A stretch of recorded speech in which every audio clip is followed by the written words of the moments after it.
reaching for the prize. I'm giving everything. I give my life for this. It's what I live for. Nothing will keep me from all that you have for me. I hold my head up high. I live for you. Greater is He that's living in me than he that is in the world. Faith, I can move the mountains. I can do all things through Christ. I know faith, standing and believing. I can do all things through Christ who strengthens me.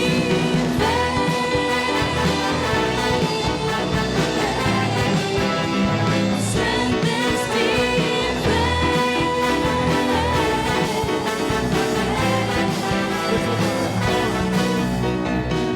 I'm reaching for the prize. I'm giving everything. I give my life for this. It's what I live for. Nothing will keep me from all that you have for me. You hold my head up high. I live for you. Greater is He that's living in me than he that is in the world. Faith, I can move the mountains. I can do all things through Christ. I know faith, standing and believing.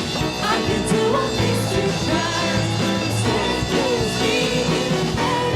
I can move the mountains. I can do all things through Christ. I know faith, standing and believing. I can do all things through Christ who strengthens me in faith. Strengthens me in faith. Strengthens me.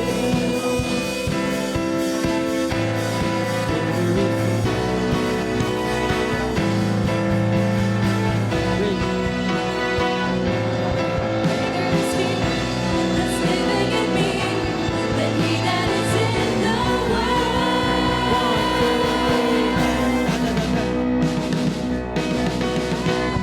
Faith, I can move the mountains. I can do all things through Christ.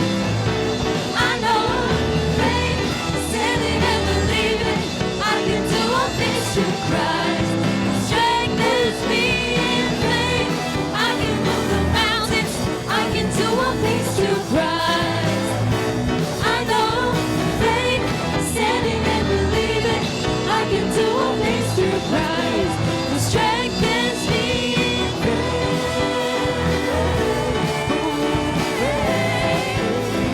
Strengthens me in faith. Strengthens me in faith.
possible. All things are possible. All things are possible. You fill my life with greater joy. Yes, I delight myself in you, and I will praise you with a new song. My soul will bless you. Your praise is always on my lips. Your word is living in my heart, and I will praise you with a new song. My soul will bless you. When I'm weak, you make me strong. When I'm poor, I know I'm rich, for in the power of your name. All things are possible. All things are possible. All things are possible. All things are possible. All things are possible. All things are possible. All things are possible. All things are possible.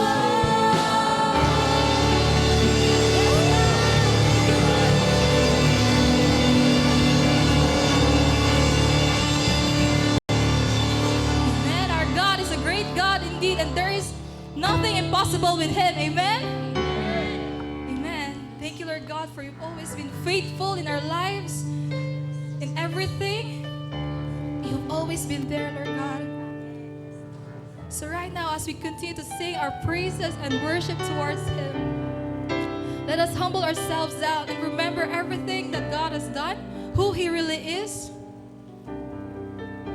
This is time to fix our eyes on God alone. So come on, church, let's continue to worship Him.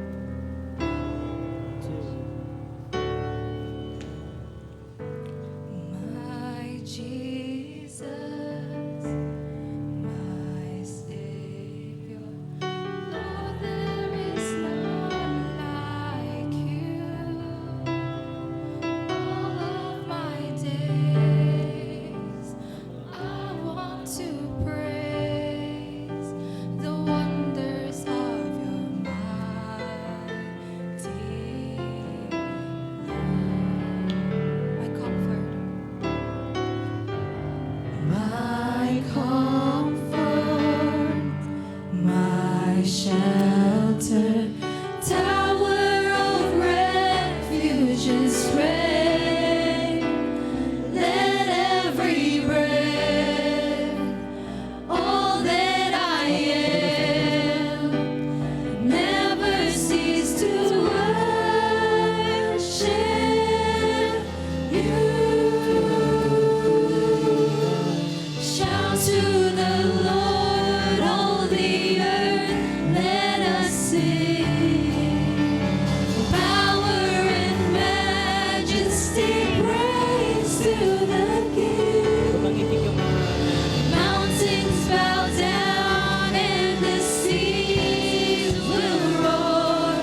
Let every breath, all that I am, never cease to worship you. Shout to the Lord, all the earth, let us sing. Power and majesty, praise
received from the Lord what I also pass on to you.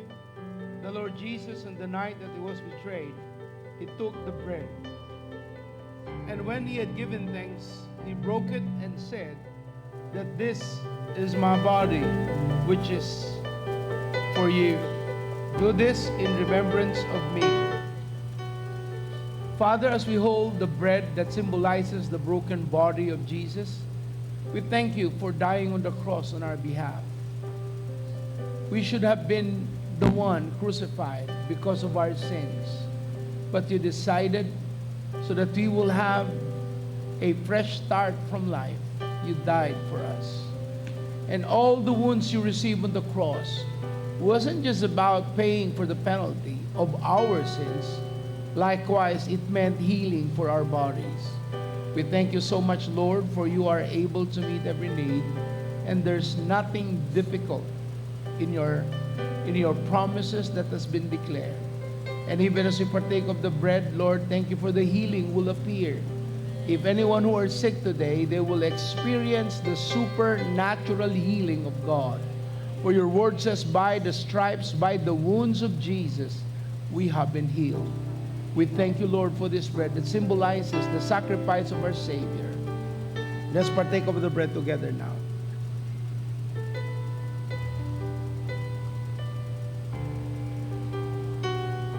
In the same way, after the supper, he took the cup, saying, this cup is the new covenant in my blood.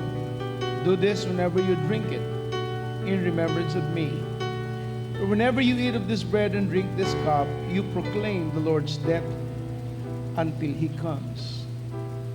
Father, we thank you for this cup that symbolizes the blood of Jesus, the forgiveness of all our sins. You promised that when we come to you, O God, sincerely with all our issues, you will forgive us. And then you will give us light so that you would know what to do. Thank you, Lord, for the blood that gives us access to your presence, that we can worship you and talk to you and pray and just commune in your presence. The blood gave us access to your throne. We thank you, God, for dying for us. Thank you, Lord, for giving us the opportunity to know you more. We honor you and give you praise. Let's partake of the cup right now. Father, we thank you, Lord, for we can worship you in spirit and truth. We can honor you because you have died for us. And that death on the cross will bring healing, will bring forgiveness, will bring unification from where we are to where you are. And Lord, we thank you for your throne. Thank you for your blood. Thank you for your body. Let's now begin to thank the Lord on our own tongue, on our own words, express our thanksgiving.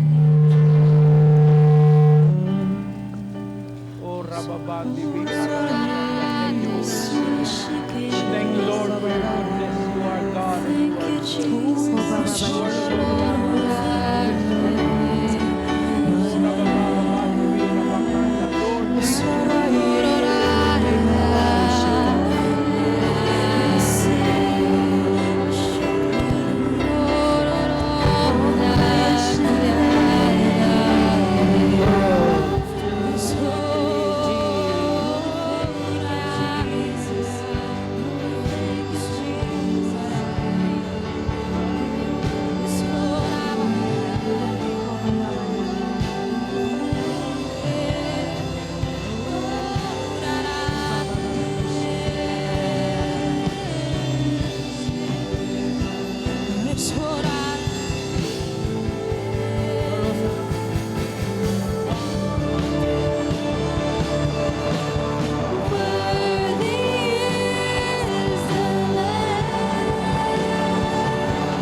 to somebody. Bible says in Galatians, carry each other's burdens. Pangutan-a usa ang kabugaton niya ng imong igsuon. Usa mag-focus rin usa. Let's focus. Pray for one another. Thank you, Lord.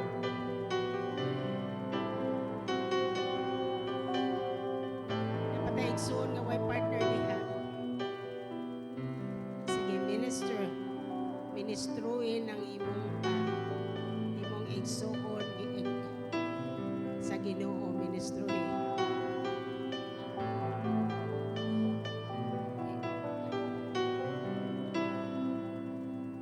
Usa mo ampo unya hilom usa nang usa kanang giampuan.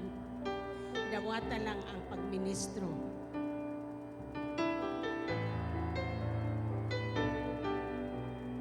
Salamat Ginoo.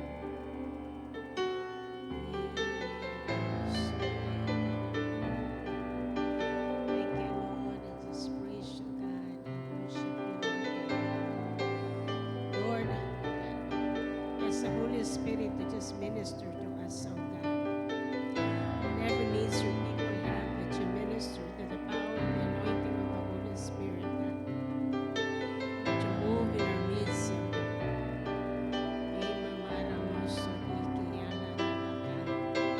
Hindi mo kapuputon mo yung mahitabo, Lord, sa ngalan ni Jesus. Abba, I pray that you minister. Allow the Holy Spirit to just move, oh God. Okay? Sige, ang pikas na sad nga mo ampo. Ikaw nga giampuan ganiha, ikaw na pero mo ampo. Kanang pag-ampo nga kinasing-kasing mga kaigsuunan. Bless mo partner. Ministeryuhan sa Holy Spirit. God, just pray.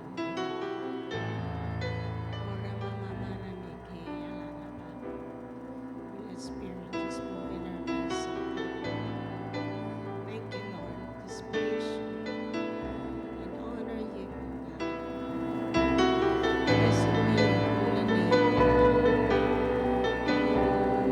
We allow you to move in our midst. Thank you,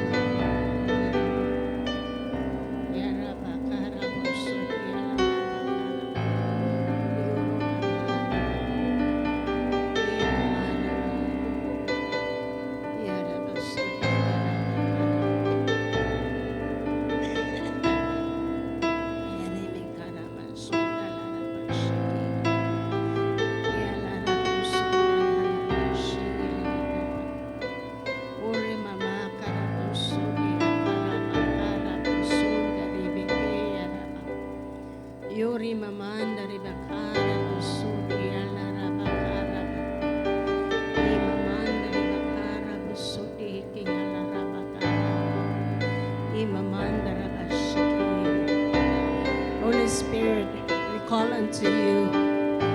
Jesus, we thank you that you are among us.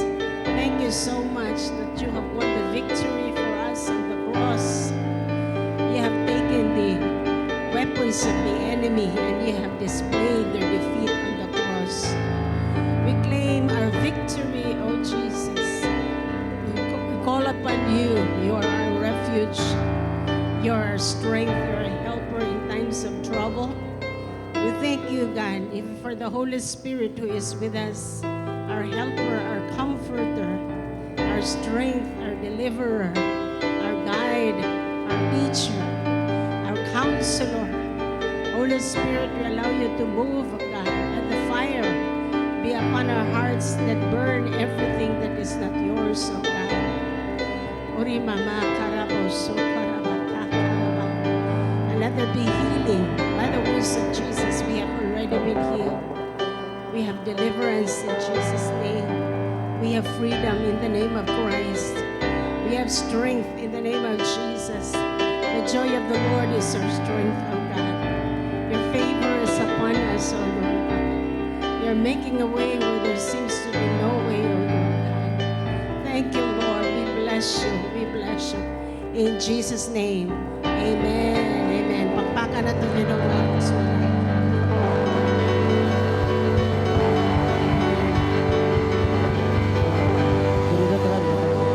Kinsa ang first time, who among you are first time to come here at PC Go? Any first timer? You brought somebody with you? Yes, we welcome you. Who else? Who else who just came for the first time? Anyone else? We thank God that you have invited your friends, your loved ones. I'd like you to go around. Don't sit down yet. Go around and shake hands with one another. Let's go around and shake hands with one another. Yeah.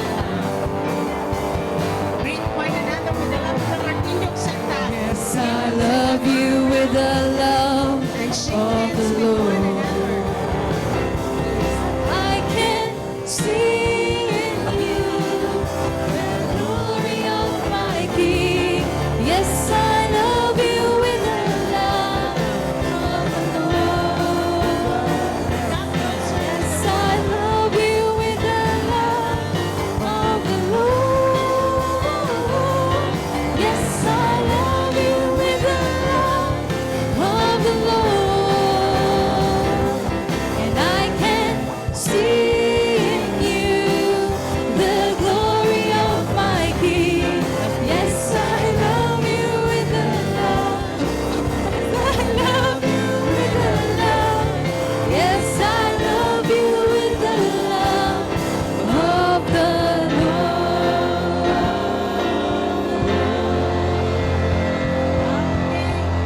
Please, if you see an empty seat in front of you, come closer to the front. Arita sa tubangan.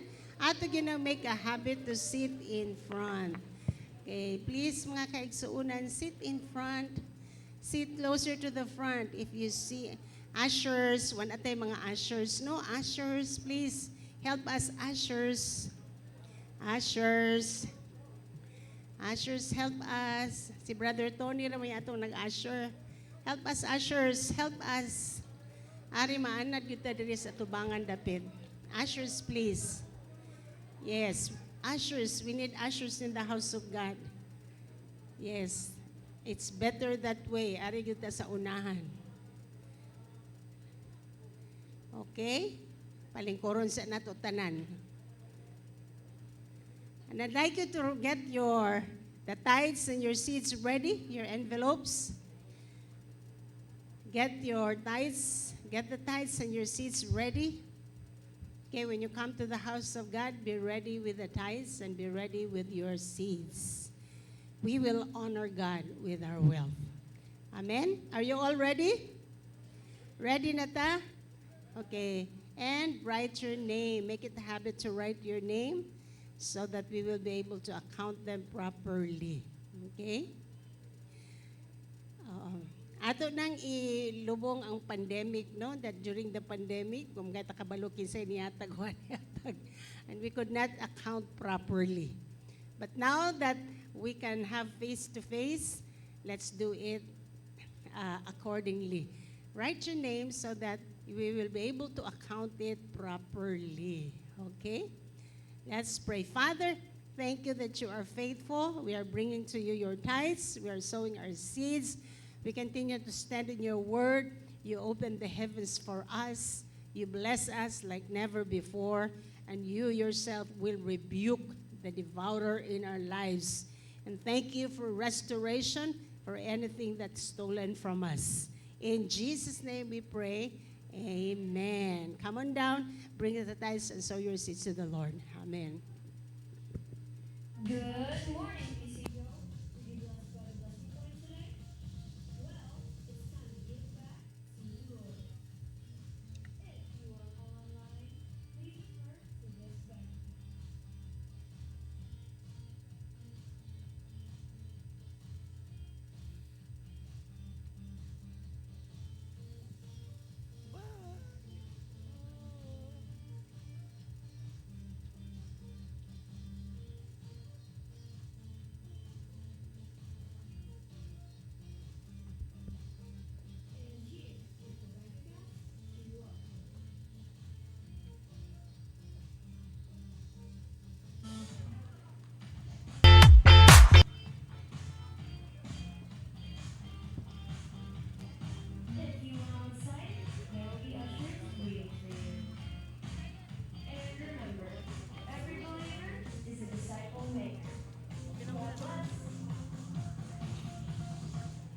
Good morning, PC Go!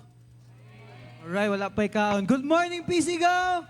Good morning. Kinsa man ninyo no, mutuo nga our God can do the impossible possible.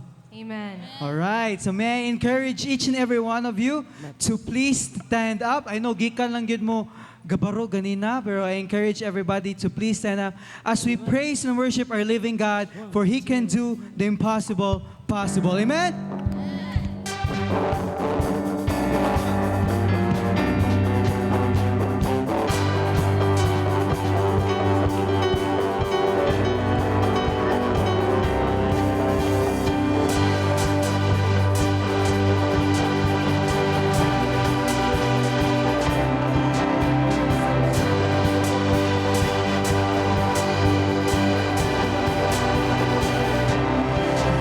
is no shadow that has ever overcome your life. There is no love that can ever sin against your mind. You've always been with us. His favor is already won. There's no weapon.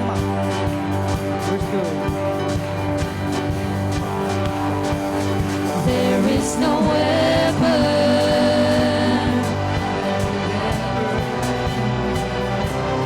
There is no army with the power to conquer truth. You've always been with us. Every battle you've already won. We've already won. There's no shadow. Come on.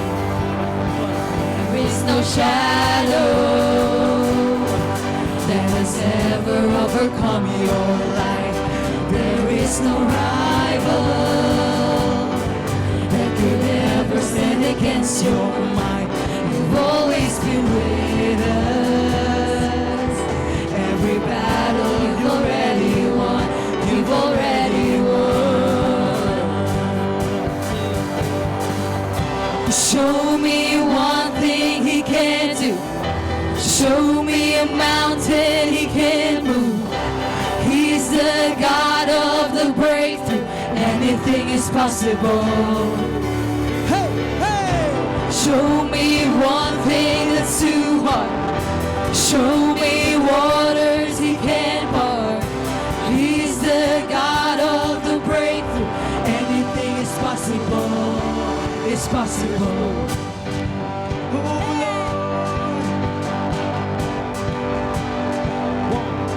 There is a kingdom that's advancing at the speed of light, and in His kingdom, every dead thing is bound to rise. God, our Redeemer, He is faithful to revive. Oh, He will revive. Show me one thing He can do. Show me a mountain He can move. He's the God of the breakthrough. Anything is possible. Show me one thing that's too hard. Show me waters He can part. He's the God of the breakthrough. Anything is possible.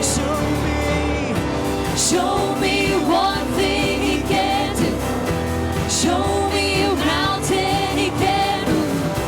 He's the God of the breakthrough. Anything is possible. Show me one thing that's too hard. Show me waters He can walk. He's the God of the breakthrough. Anything is possible. It's possible.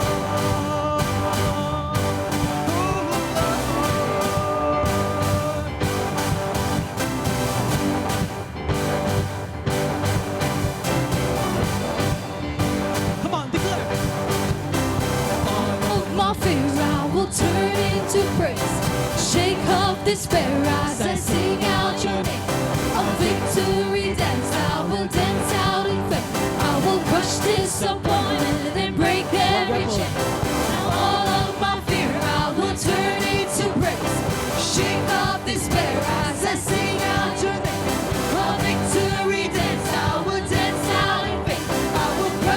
disappointment and break every chain. All of my fears I will turn into praise. Shake off despair as I sing out your name. A victory dance, I will dance out in faith. I will crush disappointment and break every chain. Break every chain. Hey! Break every chain. Break every chain. Hey! Break every chain. Break every chain. Break every chain. Break every chain. Break every chain. Me one thing he can. Show me a mountain he can move. He's the God of the break. Anything is possible. Come on, declare, show me.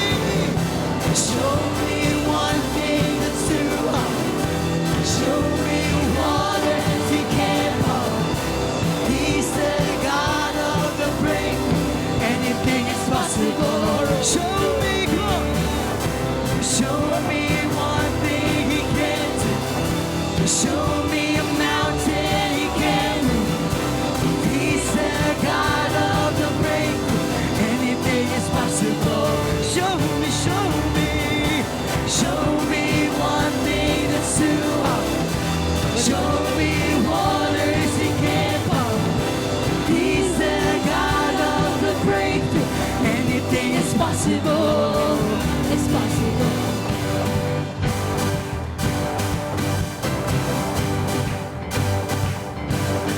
Who believes that all of our fear right now will wash away when we put our fear and trust God that He can do what the impossible is possible, amen?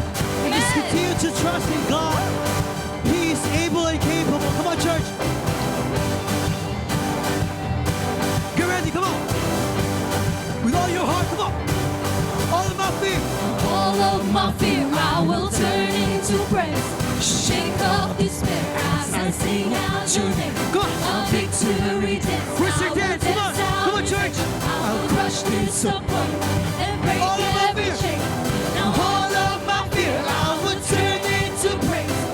Shake off despair as I sing out A your victory name. dance. A victory dance. I will dance out in faith.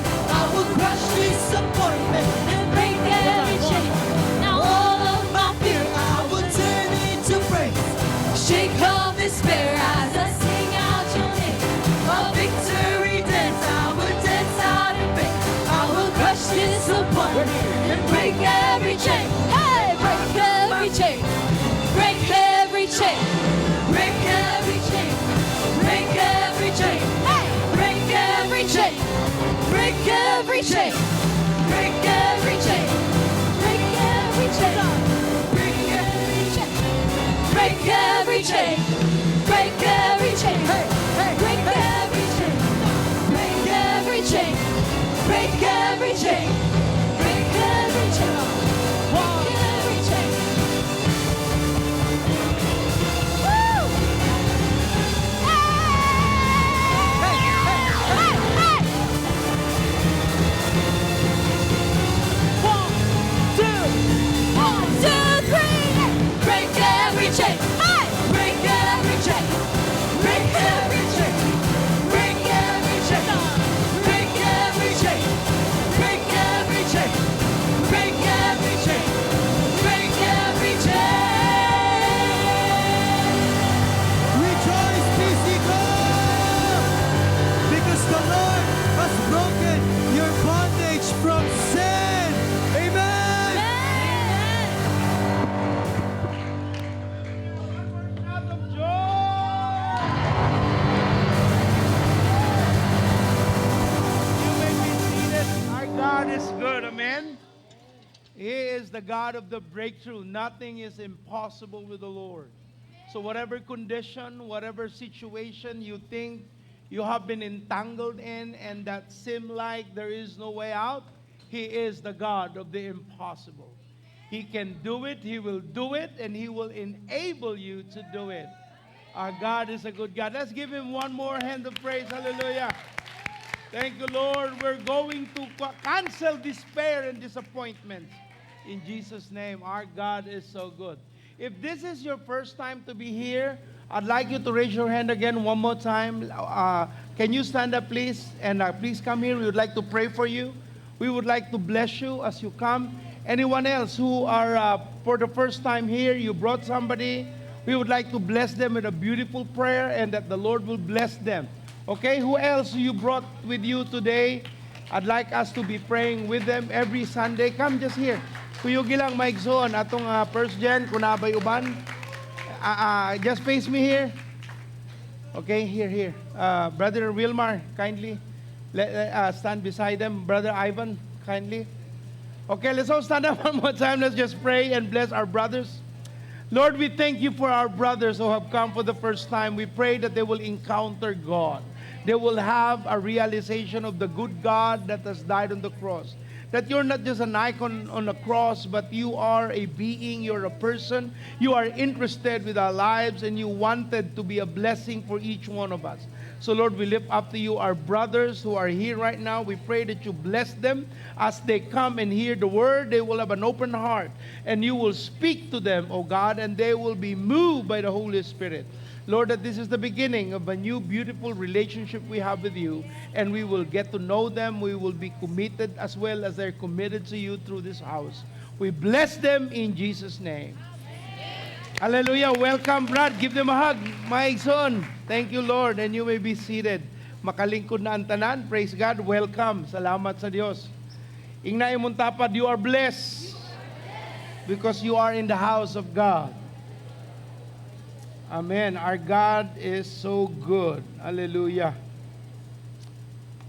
Well, we are grateful to the Lord. He is able to meet every need. We will be reminding you every week after week. When you come to church, you bring those friends who are in need of God. Bring those, friends that you are with or you are in communication to, your neighborhood. Bring them with you. So set the time, Friday night, Saturday night, that Sunday you will pick them up so that you can come over. Remember, we prayed that you will have cars so that you can bring souls to the Lord.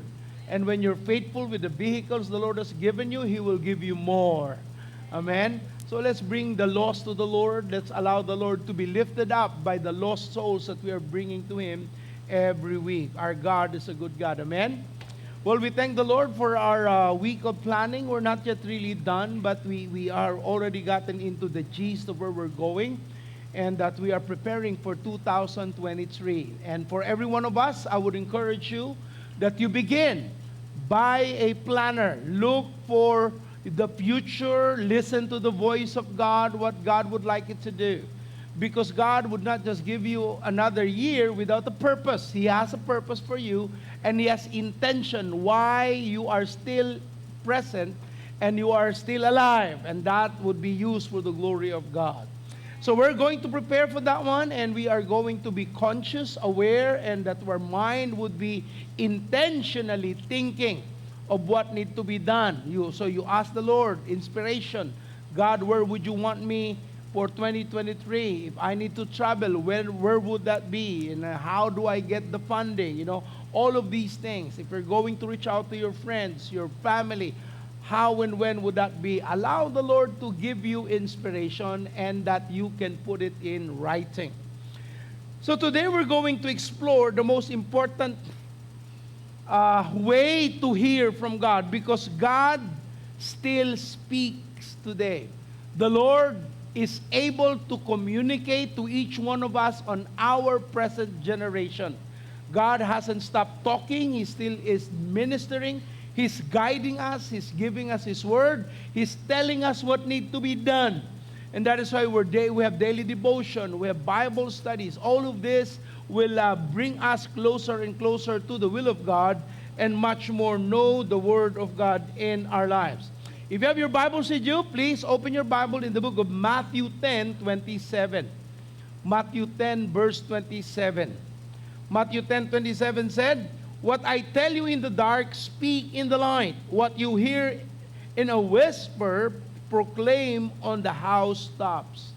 Father, we ask that you teach us your word. Whatever you speak to us with, Lord, allow us to be able to communicate it to the people you are bringing in our lives, so that we can communicate your love and your faithfulness. teach us, Lord. Allow the Holy Spirit. Holy Spirit, we ask of you to move in our midst. Touch our hearts. Allow our minds to be sensitive, that we can receive the word in Jesus' name. And everyone said, God still speaks, and that means He can tell you what you need to do. He can tell you how you can do it, and He is able to connect you divinely on how things will be done. So we're going to look into this thought that God still speaks today, and the Lord desires to commune with you and talk to you. Okay? So let's begin our first thought. God speaks to us generally through the Bible. The Lord talks to us to what? Through the Bible, the Word of God. The Bible does not contain the Word of God. It is the Word of God. The Bible is not just one of those quotations. It is the Word of the Lord. And that is why, if we're going to know the will of God for our lives, if we wanted to know where do we go, what do we do, how are we supposed to negotiate or journey with whatever issues in life, we go back to the Word of God, the Bible. It is the most relevant, the most principled, the right guidance that you and I can always use and guarantee victory. And that is why we need to realize the importance of the Word of God. Now, when you talk about the Word of God, the Bible, it is composed of the Old Testament and the New Testament. The Old Testament is written in Hebrew, while the New Testament is written in the Greek language.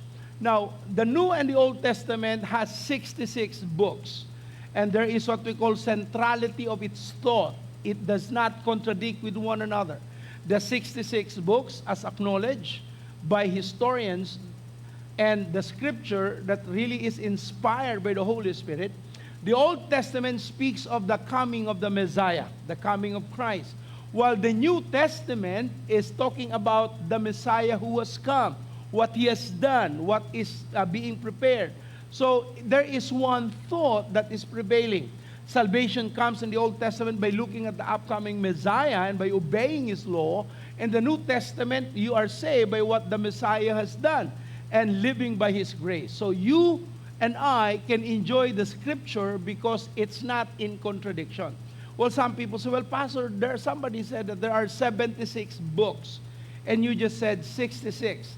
The 10 additional books were called apocryphal books. Apocryphal books are written during what we call the 400 silent years. The last book of the Old Testament is called the book of Malachi, and after that book, there was no more word from the Lord that was heard, that has spoken to the people. God was silent. And it was for 400 years of silence that God did not speak. He only began to speak again in the book of Matthew, where John the Baptist was introduced. And that is to prepare the way of the Lord, which is the coming of Jesus Christ. So there was a silent years between the book of Malachi and Matthew. And that silent years, which is around 400 years, the apocryphal books were written. If you would make a study on the apocryphal books, there is what we call hermeneutics, the science of Bible interpretation in the seminary. In the hermeneutics, or the science of Bible interpretation, it talks about the unity in thought, in language, in direction of the scripture for it to be called inspired book from the Holy Spirit. And on the 10 books that were added on the apocryphal, these were all written in the 400 silent years, during the 400 silent years. And if you would make a study of it, it is contradicting to one another. It is contradicting not only to the 10, it's contradicting to every other books. That's why some would say that the apocryphal books are written for historical purposes, but has no intention with the guidance of the Holy Spirit and speaking of the Word of God. So the apocryphal books can be considered historical, but not inspired. That means the Holy Spirit did not touch them to write these books. They were historians. They wrote the history according to how they experience it, how they see it, and they make conclusions of whatever they saw. But because it wasn't consistent with the law of the rule of hermeneutics, it was not and cannot be considered as inspired by the Holy Spirit. So we have 66 books, and there is no contradiction to any other books. In fact, the law is fulfilled in the New Testament, and Jesus fulfilled the law. He became the law, in fact, and as dying on the cross, he fulfilled what was needed in fulfilling the law. Now, how important is the scripture for us to understand? Well, if we really understand the Word of God as the Bible would want us to understand it, it's not difficult.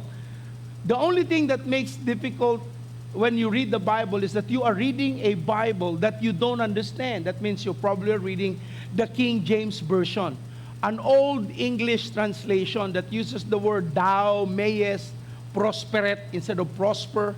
Instead of using you, they use other pronouns so that it would be on their own time language.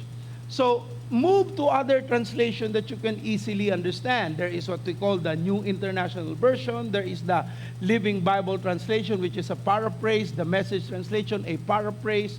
When you hear the word paraphrase, it means there is a little bit of interpretation already written on it. But again, when you use the word paraphrase, it's now dependent to who is speaking. Though it still is consistent with the history of the scripture, they added a better, on their understanding, a better understanding.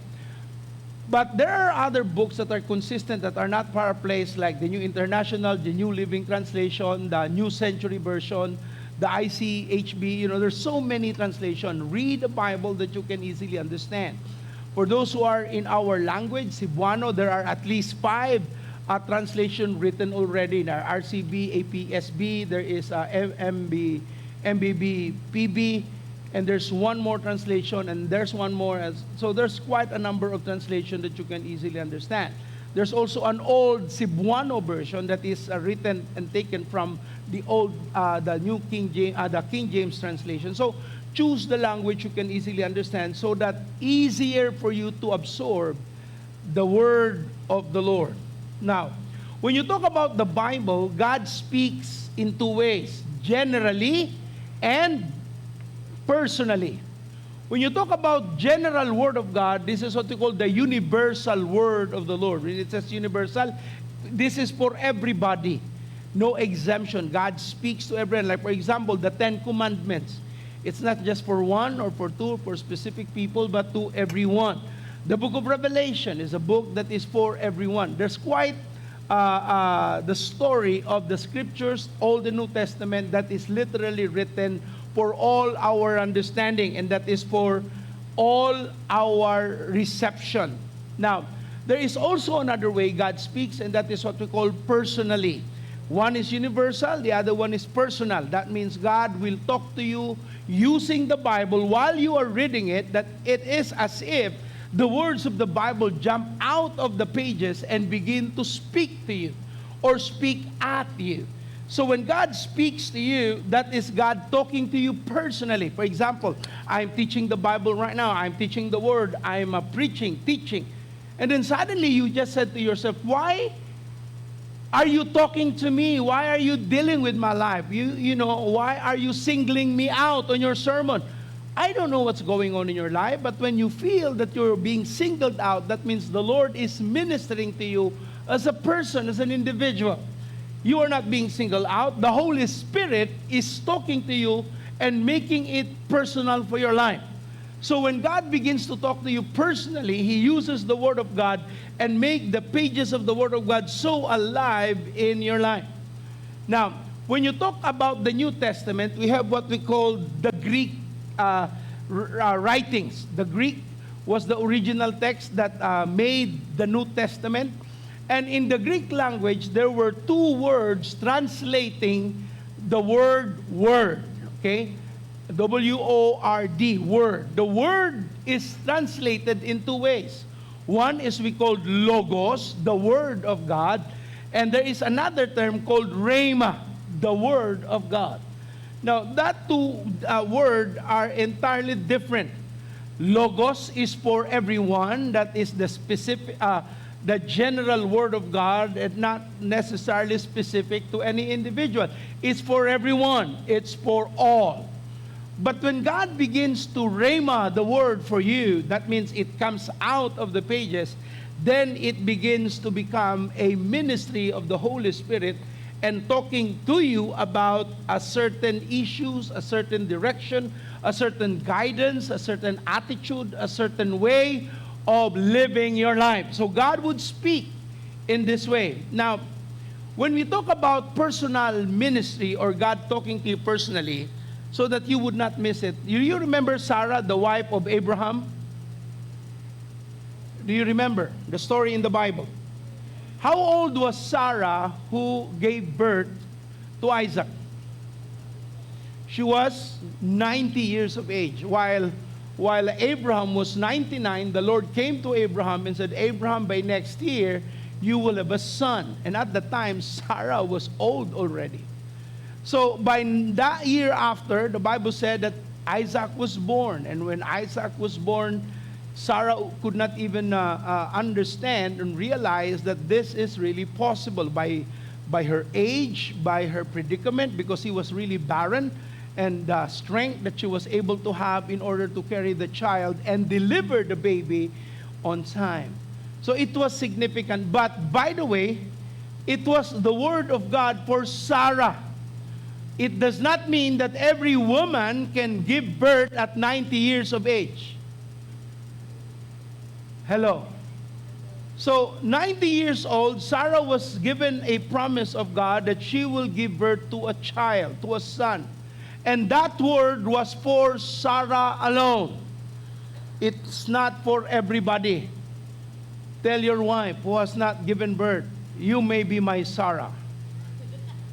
Well, if God will talk to you, why not? God is able. But if God hasn't called you to give birth at the age of 90, that is, if you're still alive, then a probability if God will speak. But this was so because God would want to establish His name in the lineage of Abraham. In fact, right now, if you want to share to a Jew in Israel, you have to use the God of Abraham, the God of Isaac, and the God of Jacob. Because the God of Abraham is acknowledged by the Islam. The God of Abraham, Isaac, and Jacob is acknowledged by the Muslim.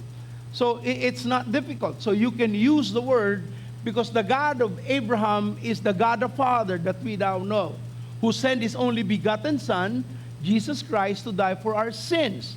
And when Jesus went to be with the Father after 40 days, He left us with the Holy Spirit, the Trinity. Okay? That's why in Matthew 28, the Bible says, baptize them in the name of the Father, the Son, and of the Holy Spirit. So the Trinity was present. Now, when you talk about God the Father, He established His name through Abraham. In fact, it was Abraham who established God of the earth, that everyone would know that there is the God of heaven who should be God of the humankind. So God of Abraham spoke about who He is. And through Abraham, the Word of God was established. That's why Sarah was a unique being. She heard the promise of God.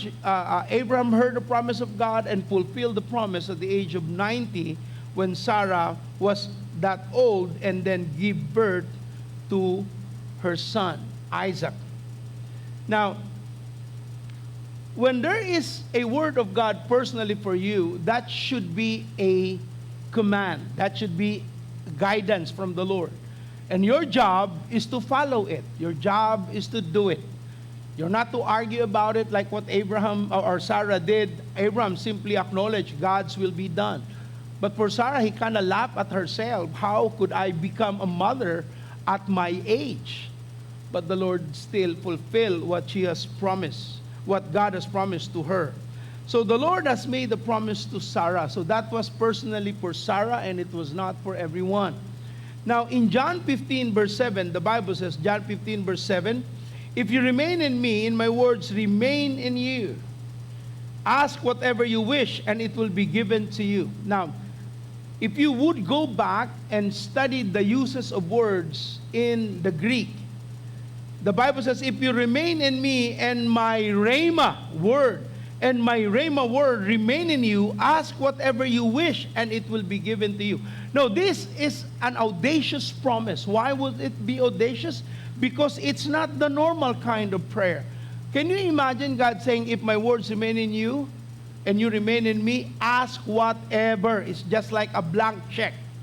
You know, write whatever you want, however you want it, just write it down. It was just like a blank check.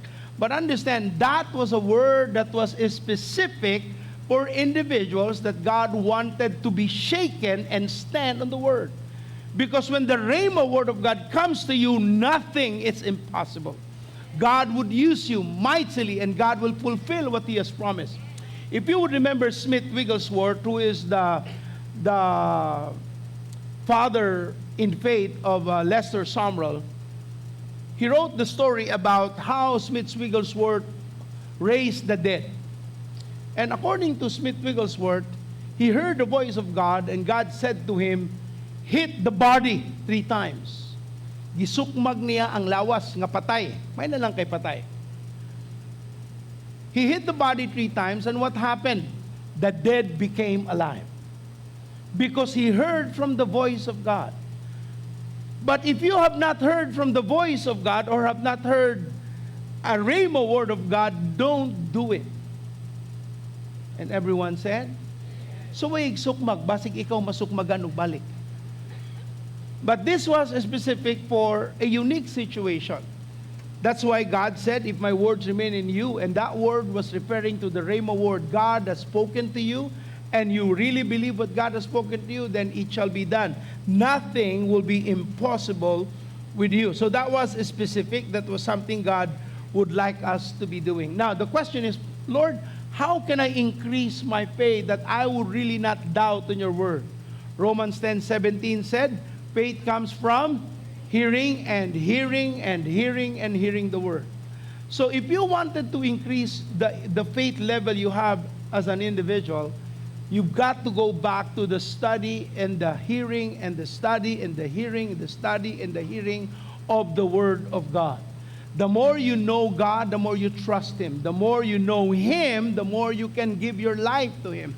The more you understand His thoughts, His ways, the more you can rely and surrender your life to the Lord. That's why you can surrender it and know that God will not fail. Another example for the Rhema word, remember Peter? Ay, tubagpot din tayo sa gamay lang. Yes, okay.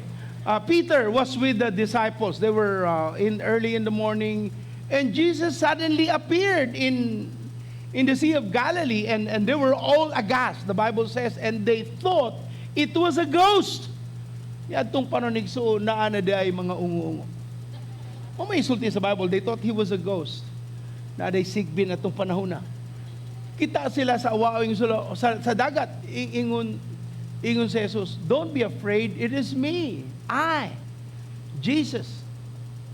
And Peter said, if you are really Jesus Christ, then allow me to come to you by walking on the water. What did Jesus do? Come, Peter, walk on the water. Have you not noticed no other 11 disciples followed Peter? They did not say, grabe, pabor-pabor mo ni Pedro. Sir, may gipalakaw kita na. Lakaw po daw eh. Naabay ni sunod. Kay bao man sila. Asa sila pa doon kung manlakaw sila sa dagat o sa tubig. They know they would drown. But because Peter heard the word, there was a rhema for Peter. It was not for the 11. It was only for Peter. So Peter went out of the boat and walked on the waters. If you say, if Peter can do it, we can do it. Well, suway, sa batab lang sa ninyo. So, makalakaw ba ka sa tubig? Kung muunlod galing ka, ayaw na lagsuwayis dagat. Mayong buntag. Because that word was not for you, it was for Peter. So, na rhema word is specifically done for people. And that is also the word the Lord is using for those who are called in the ministry. So, kung tawgon ka sa Ginoo sa full-time ministry, the Lord will give you specific word that will separate you from the rest. It's not for your brother, it's not for your family, it's not for anyone else, it's for you.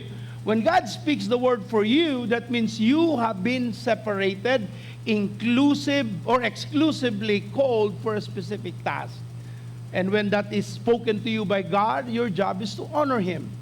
My wife is a chemist, and she heard the word of God. She has to surrender her career and give it to the Lord. I'm a medical technologist, and I have heard the word, and God gave me the word, and I have to surrender my life to the Lord. And God gave me a scripture, and my scripture was in Hebrews 1 and Hebrews 3. I was doing a regular devotion when God began to speak, do not harden your heart as you did in the past, or as you did in rebellion. And that was the turning point of my life. I no longer argued and told the Lord to convince me. It was the last straw, and I obeyed God. So I surrendered the career that I thought I would have and literally followed the Lord, because there was a rhema word of the Lord. So when we talk about specific guidance of the Lord, God can do that. But when you don't have specific guidance like rhema word, God can still guide us as a general rule through the word of God. And the word of God is the basis for following His will in our lives. Now, how do we really get the rhema word of God, Pastor? That's the job of the Holy Spirit. Remember, Jesus died on the cross. After 3 days, He resurrected. Did He go to the heaven immediately? No, He stayed for 40 days. And that is why naatay tradisyon sa Pilipino nga paguman sa pagkamatay sa atong minahal, 40 ka diyas, usa pa na mo ngadto sa langit or imperno. That is only done by a Savior. Wa nay laing mo puyo pag 40 ka diyas. Kita ra ba tuo-tuo no? Na ay kandila nga matumba, na ay basong mabuak. Ala. Si Lulu na kay 40 na kadiyas nagpabati nga mulakaw na siya. Dili na tinuod kay sa Bible usa lang kabiing ang nagpakita sa katawhan for 40 days, nagpaila nga buhi siya ug nga siya ang manluluwas ug siya nga Dios. Unless ang imong lolo Dios or diot. So you would realize that it's not for everyone. The Lord has a specific word of the Lord. So they stay there. Jesus resurrected for 40 days. He stayed and then went to be with the Father. Now, before He went to the Father, He gave a promise. I will leave you another comforter, who is the Holy Spirit. The word comforter is like a lawyer. He is your advocate. He is the one that will help you, guide you, teach you, and that Holy Spirit will be the one to lead you and remind you of His truth. So the Holy Spirit's job, according to John 14:26, it says here, let me read the scripture. But the Counselor, the Holy Spirit, whom the Father sent in my name, will, number 1, teach you all things, and number 2, will remind you of everything. He will teach you all things and what? Remind you. Does that mean you don't need to attend a Bible study, attend the church because the Holy Spirit will teach you? No. The Holy Spirit will teach you through the church, through the Bible study, not on your own. Because all knowledge is passed on. It's not creative. It's not something you just imagined and became knowledge. All knowledge has been given, except alone when God speaks, as a revelation, then it's a different thing. But as a rule of thumb, knowledge is passed on. Whatever you now know has been given to you. So when you acknowledge the scripture, the Lord will teach you all things, and the Holy Spirit will reveal the scripture through the teaching in the house of God and through the Bible study that you're part of. That's why if you're not yet part of a Bible study, you must be part of it so that you can hear the voice of God. And everyone said? So the Holy Spirit is the one who will teach us and will remind us. John 16:13. John 16:13 said, but when He, the Spirit of truth, comes, He will guide you in all truth. So not only the Holy Spirit will teach us, not only the Holy Spirit will remind us, the Holy Spirit will guide us. So there are 3 specific things the Holy Spirit has been given for us. The Holy Spirit is God, the Father, the Son, and the Holy Spirit are one. They're of equal stature in the eyes of our God, and we call them the Trinity. Now, when the Holy Spirit comes to us and speak to us and comfort us and guide us and teach us, He brings the Word so alive. So the Holy Spirit's job is for you to be aware of His teaching, The Holy Spirit's job is for you to be aware of the reminder that God would like you to be reminded of and guide you on what you should be doing. So the Holy Spirit is there to teach, to guide, and to remind us. Again, the Holy Spirit is there to teach us, to remind us, and guide us. Again, the three things the Holy Spirit will do to us: to teach us, remind us, and guide us. So these three things are the work of the Holy Ghost. And what the Holy Spirit do is use the Word of God, the Bible, the Scripture, and bring it out, make it so alive. And that is the time that you begin to see how God will move over your life. Then the Rhema will become alive. For example, I'm preaching, I'm talking, I'm teaching. And then suddenly you said to yourself, Pastor Noel, why are you singling me out on your sermon? Why are you talking about my life while you are teaching? Well, that has been a common thing. When that happens, that means the Holy Spirit is ministering to you personally. When you feel like the sermon is for you, God is talking to you as an individual and is making a special time for you that you can hear the voice of God. But it doesn't mean that I am singling you out. It's just the Lord making it work for you and making you aware of His will for your life. So as far as the Bible is concerned, that is His ways to remind you of what you need to do. Now, we all wanted to be successful. We all wanted that we all do the will of God. We can hear the voice of God so that we will be successful. Now, true leadership will help you out. True that, skill development will help you out. True that, favor, honoring is part of the ways of God to teach us. But the bottom line is, for God to speak to you, you have to really know the word of the Lord. Joshua 1 verse 8. Joshua 1 verse 8 says, "Do not let this book of the law depart from your mouth. Meditate on it day and night so that you may be careful to do everything written in it. Then you will be prosperous and successful."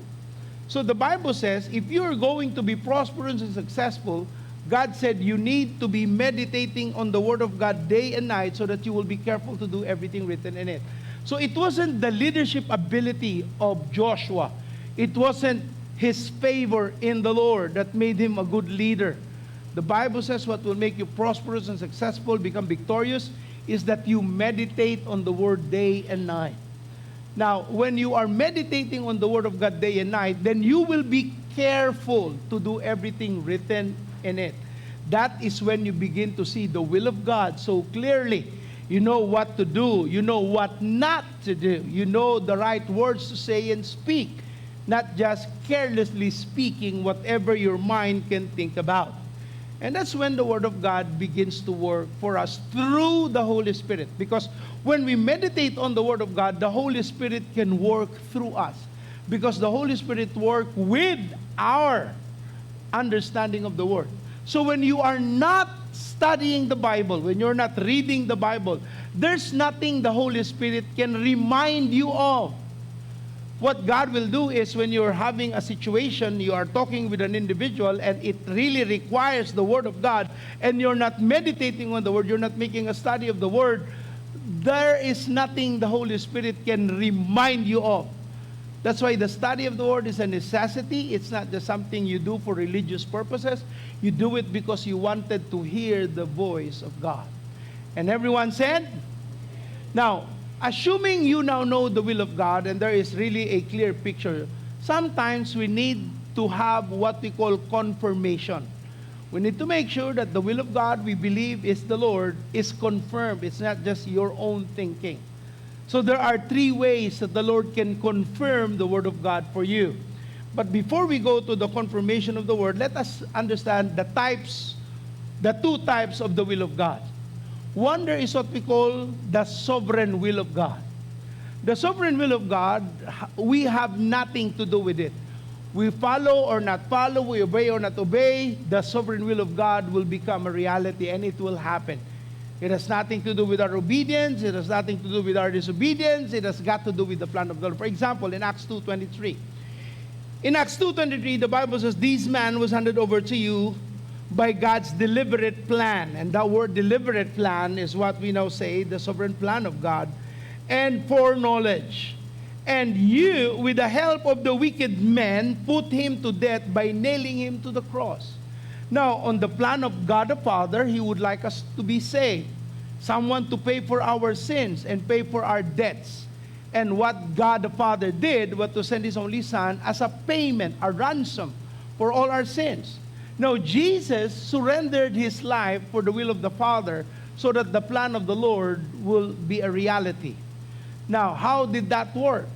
What if Judas did not, turn his back on Jesus? Well, there will be another Judas who will rise up, because the sovereign will of God will make it a reality. What if, Pontius Pilate reversed his decision? Well, another Pontius Pilate will act and do what the sovereign will of God has declared, and it will be done. So the will of God, or the sovereign will of God, is the totality of the picture of God's will. Like, for example, he said, the time and the hour will not be known when he will come. But the signs of the times will be clear, that there will be wars, rumors of wars, there will be famine, there will be hunger, and, there's so much chaos. And then it says, until the word of God is preached to all, then Jesus will come. So it all goes back to the sovereign will of the Lord. So it's the will of God that will determine and factor in when the time will happen, whatever the will of God is for our lives. For example, you don't want your loved one to die, but they're already dying, and then suddenly the doctor said, he's dead. Sometimes we argue with God, Lord, why my brother? Why him? Etc., etc. Well, the sovereign will of God is for him to just be on this age, and that is the time that he has finished his task and he will be going with the Lord. You cannot insist your will on that, because God has his sovereign will. We, as people who believe in God, surrender our will to the Lord and let the will of God be done. Just like Jesus said, Lord, let your will be done, not my will, because he knew he would really go through a very tough time. So there is what we call the sovereign will of God, and the other one is what we call the prescribed will of God, or the prescriptive commands of the Lord. This is the usual common understanding of the word. This is where the Ten Commandments is. This is the laws of God. This is a clear, documented will of God in the Bible. For example, in Deuteronomy 28, verse 1, the Bible said there, if you fully obey the Lord your God and carefully follow all his commands I give you today, the Lord your God will set you high above all the nations on earth. Isaiah 1:19 said, if you are willing and obedient, you will eat the good things of the land. So there is a clear will of God. There's a clear manifested direction, command of the Lord. So you will have to understand, read, acknowledge the will of God, and you walk along the will of God, then the blessing will flow. You see, God will not ask you to do something that will hurt your life. All of the Word of God is to bless us. So when he says, don't do that, don't do this, or do this, some people think like God is a policeman. He is not, but he would like us to live righteously so that we will be blessed. So when God gives you a command, it's to bless you. It's not to hurt your feelings. It's not to make your life harder. It's to make you grow and mature in Christ. And everyone said? So that's the prescribed will, or the written will of God in the Scripture. Now, let's go to the confirmation aspect. There are three things. Number one, you would know that God is confirming that your direction is the will of God when you appropriately apply the Word. When you what? Appropriately apply the Word of God. When you hear the gospel, you follow it, it is a confirmation that you're doing the will of God, because you are in the act of obeying or obedience to the Word. Philippians 4 verse 9 said, whatever you have learned or received or heard from me or seen in me, put it into practice, and the God of peace will be with you. So it's not enough to know the Bible, to know the Word. it must be applied. So when you apply the Word of God, you become doer of the Word of God, you are fulfilling the will of God, and therefore you are confirming what the Bible has already written. Okay. So one is you appropriately apply the Word, you become doers of the Word. That's one confirmation. Secondly, so magbalik ko sa one, no? It means you are clearly obeying the Scripture. Secondly, confirmatory, it's what we call circumstances. But I would use the term multiple necessary circumstances. Multiple necessary circumstances. For example, now for the sake of example na illustration, you're praying that you will get married. You saw a man in the church, you prayed for that man, and suddenly that man courted you, started to propose to you, and you begin to be boyfriend and girlfriend. But later on, you got separated. And that separation made you really understand that there is no way of being reconciled and that you have to be separated. You would come to the Lord and say, God, I prayed for this man, and then we were together as far as the relationship is concerned, and then we got separated. I thought this was the man that you want for me. I prayed for him. But obviously, you're no longer going to be together, and that he's not the man for you or the woman for you. How do you respond to the will of God? Well, let's look at Luke 22, 7 to 13. There are all necessary doors that need to be confirmed or need to be experienced before you literally know the will of God. So let's look at the scripture, Luke 22. If you found the verse, say amen with me, please. Now, then came the day of the unleavened bread, on which the Passover lamb had to be sacrificed. So Jesus sent Peter and John, saying, Go and prepare the Passover for us, so that we may eat it. They said to him, Where will we have us prepare it? He said to them, Behold, when you enter the city, a man carrying a jar of water will meet you. Follow him into the house that he enters, and tell the master of the house, Teacher says to you, Where is the guest room where I may eat the Passover with my disciples? He will show you a large upper room, furnished. Prepare it there. And they went and found it just as he had told them, and they prepared the Passover. Now, this is kind of complicated a bit, but it will be very simple by the end of the story. So Jesus said, we're going to eat the Passover. So what I would like you to do, you enter the city. And when you enter the city, you will find a man carrying a jar. And follow this man, and that jar is water. Okay, follow this man, and wherever he ends up entering into, that's the house, and ask the master of that house, and say that the master said that I and my disciples will eat the Passover here.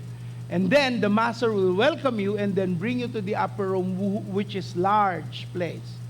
So there were three things that they needed to confirm. One, they would find a man carrying a jar. Number two, that the master of the house would accept. And thirdly, that the room was large. So let's begin with the first one. They have to find a man with a jar.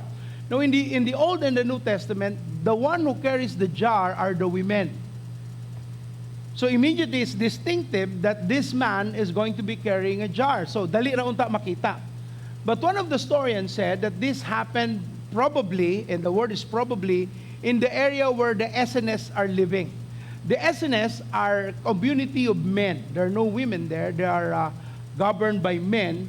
And probably, as one of the historians said, that Jesus was talking to them to go to the SNS community and find the man with the jar. Because they, as regular Jews, followers of Jesus, would know that man would not carry a jar.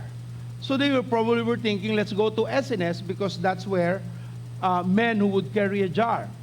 Other commentaries said that the man carrying a jar was not unique in the Jewish kingdom, so probably it was a slave that was asked by the master to carry, or a Gentile to carry the jar but it was not like for the Jew, because the Jew would not, the men or the male Jew would not carry a jar of water, only the women. If you're a Jew, you would carry a bag of water, which is made of a skin of an animal, and you would carry it with you. So there were a lot of stories about that, but let's not go beyond the story of Jesus. Jesus said, go and find this man who would carry the jar. So probably when they entered the SNS community, because that's where a dominated a community of men, they probably looked for the man who was carrying a jar, but they have to ask, is it water? Is it oil? Is it, suka? Basig pinakurat ang ilang gidala, dili tubig. And Jesus said, you must look for and find a man that carries a jar of water. And follow this man when they find that this is a jar of water. Follow this man, and wherever he enters, you tell the master of that house that Jesus said, my master said, where will I eat and my disciples to do our Passover meal? So the master has to accept you. So when they went where the man who was carrying the jar came, the master approved of them, and then they brought him upstairs. Now clearly Jesus said that it has to be a large room. So they were expecting a large room. What if the room was not large? So that means the room is not the will of God. So there are things that are details. Now, there are times God will bring you a lot of different doors for you to enter. I'll use the example of kanang uyab-uyab. Yung ka, Lord, ang akong mauyab mo na akong pakaslan. Well, probably that's a good idea. But what if that woman is not the one God will have for you to marry? So the relationship will have to stop. Then you move again to another relationship. Then not again working. Then you go to another relationship until God brings the man for you. Hello. But Lord, I really love my first love. Well, what can you do? The first love already is married. You must pray for the death of the spouse so you can be remarried. So, things like that. So, the whole point is that you open the door and let all the doors reveal what is in that door, and you make the decision whether it's the will of God or not. And everyone said? So you don't close your door. Well, I failed my relationship, that's it. Well, that means you need to grow up. You need to mature. You need to know how to relate with men or how you need to relate with women. So there are necessary circumstances that has to happen for you to pinpoint and confirm the will of God for your life. And that means it is consistent with the Word. You just wanted to make sure that this is the will of God. And everyone said? Thirdly, there were three things that confirm. One, the application of the Word. Number two, the needed circumstances that has to be there, a multiple circumstances. And thirdly, this is about your emotion. The emotion confirming the Word. Now, the Bible said in Jeremiah 17 verse 9, that the heart is the most deceitful things above all else. If you are not aware that your emotion is leading you, then, you will have a lot of disaster ahead of you. If you're not in control of your emotion, you will have a lot of difficulty as far as relationship is concerned. Because emotion is not a good parameter for making decision.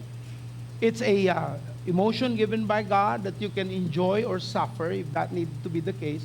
But God uses that to confirm His will.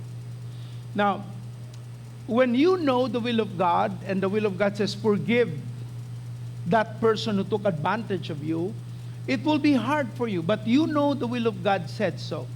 So what happens? You make that decision to forgive the individual. And what happens? The moment you forgive that individual, peace come to your heart. Wa na nimo ni adto na nasabtan. Wa na nimo na enjoy. But when you obeyed God to forgive the man of his sin, you was so full of peace. The Bible says in Philippians 4 verse 7, Philippians 4:7, and the peace of God that transcends all understanding. You don't understand why you have the peace. You don't understand there's so much chaos, but you have the peace. Why is this all ongoing, but your heart is at peace? God is confirming His word. And everyone said? Philippians 4 verse 4. Rejoice in the Lord always. I say again, rejoice. So there is joy. Not only peace, but there is joy that is not based on the environment. Joy that is based on the Word of God. Bisag wa ka kasabot ngano kang nalipay, nasunog ang balay, nahawdan ang pero ikaw nagngisi lang gihapon. Mapasalamaton sa Ginoo. Because you know your God will not abandon you. And everyone said, gahapon na ay sunog sa likod sa simbahan nato sa Danao. Salamat sa Ginoo kay nisuod ang mga bumbero sa atong simbahan sa Danao o didto ni patong ang mga bumbero para ihunong ang sunog. Salamat sa Dios kay naang simbahan nga ilang kapatungan. Ug napaong gyud ang sunog pero nabuslot ang simbahan. Akong gina si pastor, mas maay na nang magubaan tag mga yero kaysa masunog ang simbahan. Okay ra ng yero, mabayluan ra na. So pasalamat as Ginoo kay ang bumbero dinha ni patong kay patungan na galing ka sobrero safe na ng imong balay. Kay manigurado man ang bumbero nga di matugpak niyang barugan. So pagmon gina ni ang tanang maabot. So the Lord has been good to us.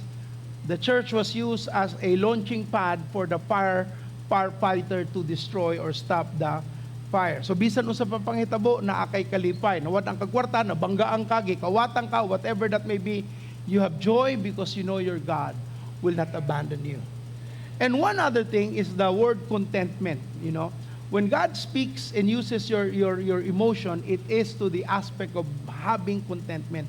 Philippians 4:11-13. I am not saying this because I am in need, for I have learned to be content whatever the circumstances. I know what it is to be in need, and I know what it is to have plenty. I have learned the secret of being content in any and every situation, whether well-fed or hungry, whether living or in plenty or in want. I can do all things through Him who gives me the strength. Natay contentment, ikson. Dili ta masina, dili ta ma-aggravate by jealousy. But in spite of what you don't have and others have, you are at peace. And you can say, I have known to have plenty, and I have known to be in lack, and I have my peace, because I can do all things through Christ who gives me the strength. So God will use your emotion to give you peace, not for you to get jealous. The emotion is not going against God. The emotion will confirm the Word of God. So there will be peace, there will be joy, and there will be contentment. And everyone who have the joy of the Lord say, so these emotions come to confirm the Word of God. Let's look at one more verse, Psalms 119, 165. Psalms 119, verse 165. Great peace have those who love your law. Nothing can make them stumble. Great peace.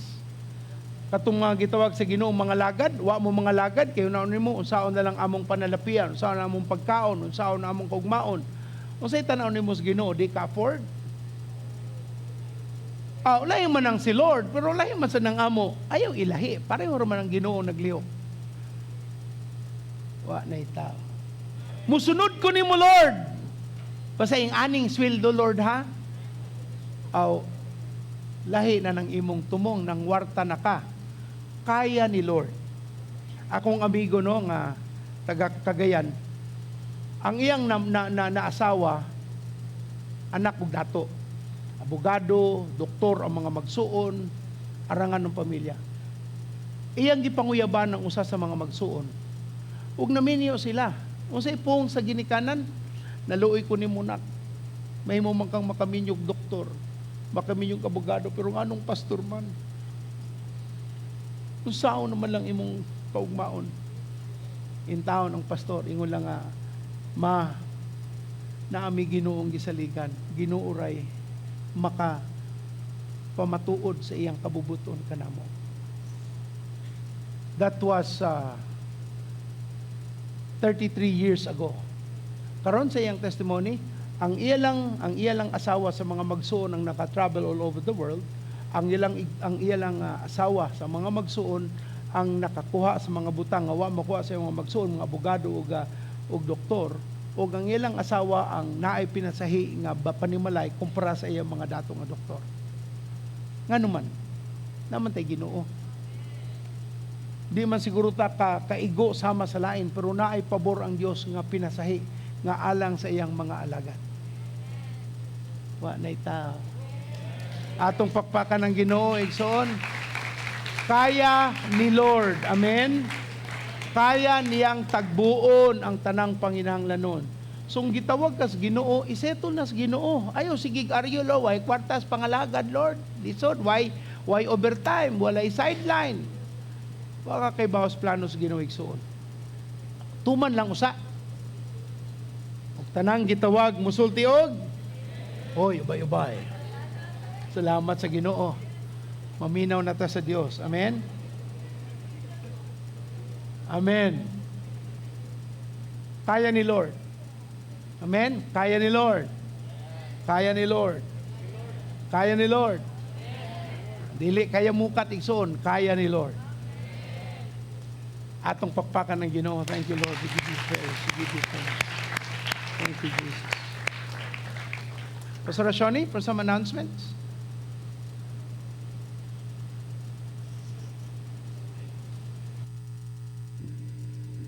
Natay Cutting Edge karong Wednesday.